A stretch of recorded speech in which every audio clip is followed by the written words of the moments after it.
Many people believe that power looks like control. We see it as command and compliance.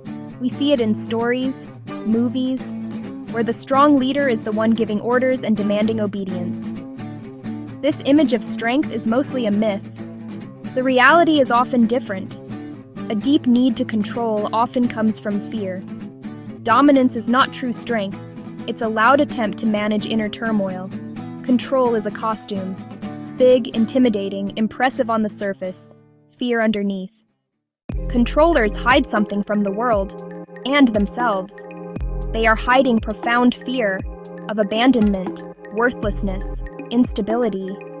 They construct systems to manage people and outcomes. If they control actions, thoughts, and feelings, their inner world won't collapse. Control feels urgent.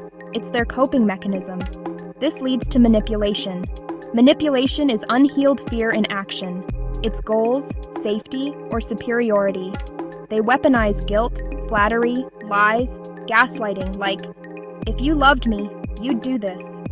Temporary relief, no lasting peace, more harm. Narcissistic abuse is a complex and painful experience, but at its core, it often reveals fear wearing the mask of control. It's a performance designed to hide a fragile ego. To protect this fragile self, they project an image of superiority, specialness, and entitlement. This isn't genuine confidence.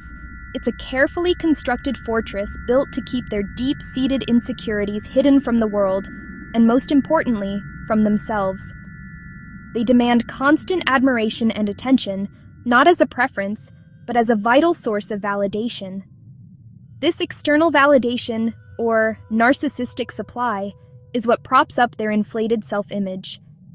In the beginning, their intense charm and love-bombing draw people in, making you feel uniquely seen and cherished. This phase is intoxicating, but it's a calculated strategy to secure your attachment. Once attachment is secured, the dynamic shifts. The idealization phase gives way to control and devaluation. The very qualities they once admired in you may now be criticized. Their core fear is of being ordinary, flawed, or insignificant. Any perceived criticism or boundary can trigger what's known as a narcissistic injury, a profound blow to their ego. To deflect from this injury, they deny your reality with phrases like, "I never said that," or "You're just too sensitive." This gaslighting is a tool to avoid all accountability and make you question your own sanity. They may isolate you from friends and family, framing it as a desire for deeper intimacy while systematically cutting off your external support systems, making you more dependent on them. They might control finances or attack your appearance, hobbies, and ambitions. The goal is always the same: to keep you small, to diminish your power and autonomy. Because a confident, independent partner is the greatest threat to their fragile facade. Your strength reflects their own perceived weakness. Remember, behind the grandstanding, the rage, and the cold calculation, there is a deep and profound insecurity. Their need for control reveals fear's power over them, not true power over you. Organized stalking extends fear-based control to a group. Coordinated intimidation creates constant surveillance and isolation. Overt following, noise campaigns, strange calls, online slander, rumors. Methods vary, designed to be deniable. Motivation, fear, and a need for power. In numbers, they feel stronger, less responsible, and become cruel. Goal: destroy reality and safety. Create hypervigilance and exhaustion. They want you powerless, alone, and doubting yourself. This reflects their dysfunction, not your failings. Their need to control measures their fear of your truth and resilience. Beyond definitions, use energetic intelligence, not mystical, practical attention to nonverbal cues. Feel the room, sense intention behind words. Control can feel polite, still controlling. Notice tension, pressure, coldness, mindfulness, track breath and body signals. These sensations are data, an early warning system. Name the energetic push, pause before reacting. Breathe, ask, what is happening here? Choose safety-aligned responses. Stay grounded, not in their agenda. Compassion without enabling is possible. Compassion is not permission.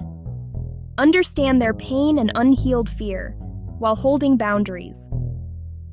Boundaries protect physical, emotional, and mental safety. You can feel compassion and still say, "I will not allow you to speak to me that way. If you continue, I will end this conversation."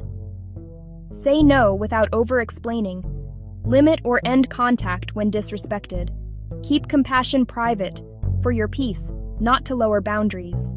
The most compassionate act can be creating safety and enforcing consequences. When facing extreme control tactics like narcissistic abuse or organized harassment, it's crucial to move from understanding to action.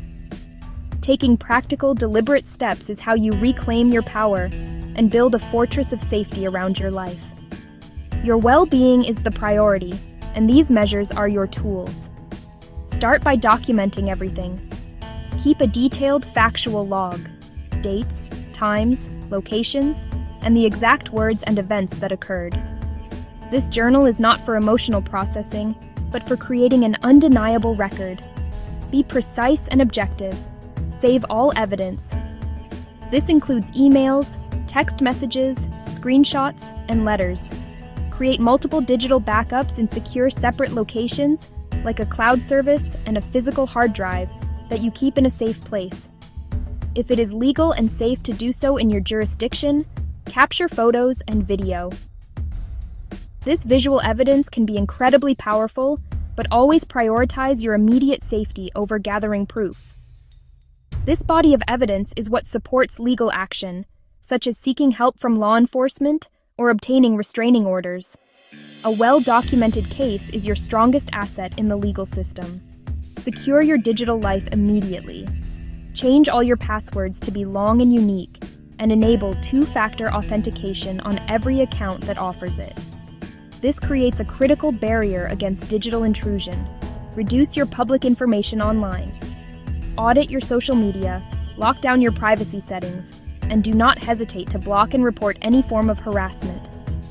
Create a comprehensive safety plan. Think through different scenarios and write down your responses, including safe places to go and people to contact. Share this plan with a trusted friend or family member. Identify your support network, trusted friends, family, or even staffed public locations where you feel safe. Don't isolate yourself. Connection is a vital part of your safety net. If you are ever in immediate danger, call emergency services. For support and guidance, reach out to a domestic violence or stalking hotline. They are trained to help. Finally, limit or cut contact entirely. Creating physical and digital distance is not an overreaction. It is your fundamental right to safety and peace. Language helps reclaim power. Controllers thrive on ambiguity and circular arguments. Use short, clear, firm lines. "I am not going to discuss this with you. Do not contact me again. Repeat your statement. Do not take the bait. That does not work for me." Build allies, friends, family, colleagues who believe you. Seek trauma-informed therapy. Consider legal counsel when needed. Your ally network reinforces boundaries and helps you move forward. Control is a fear costume, an aggressive performance hiding a deep and painful insecurity. It's a desperate attempt to manage an internal world that feels chaotic and unsafe. To understand this is not to excuse it, but to see it clearly for what it is. One of its most powerful tools is projection. This is when someone exports their own inner fear, shame, or rage onto you, and then punishes you for carrying it. Suddenly, you're accused of being selfish, ungrateful, or unstable, often right after you've tried to set a healthy boundary. Their story about you is really their fear speaking. You can feel it energetically, a sudden wave of confusion, a frantic pressure to defend yourself against claims that feel surreal. The goalposts shift with every sentence. This is a trap designed to destabilize you. When you recognize this pattern, you stop mistaking their dominance for strength, their cruelty for confidence. Instead of engaging the argument, Respond with firm boundaries and quiet compassion. You don't have to absorb the poison. You can offer a simple, calm refusal. Try short, clear lines like, "That is not accurate," or "I won't accept being spoken to this way." Repeat the same sentence if you have to. Their behavior reflects their brokenness, not your worth. You have the right to be safe. You have the right to end the conversation, to walk away, to block the number. You can take concrete steps to protect your peace. Build your boundaries. Trust your energetic intelligence, that feeling in your gut that tells you something is wrong. Find your allies, the people who see and validate your reality. With this support, you can heal and reclaim your life. And for the controllers who are starting to notice this pattern in themselves, the first, most courageous step is admitting the fear that drives the behavior. True strength is found in vulnerability and the hard work of healing, not in domination. When fear no longer masquerades as power, we discover what real strength is: the capacity to be gentle, honest, and wise, protecting ourselves with grace, and choosing the slow, steady work of becoming whole.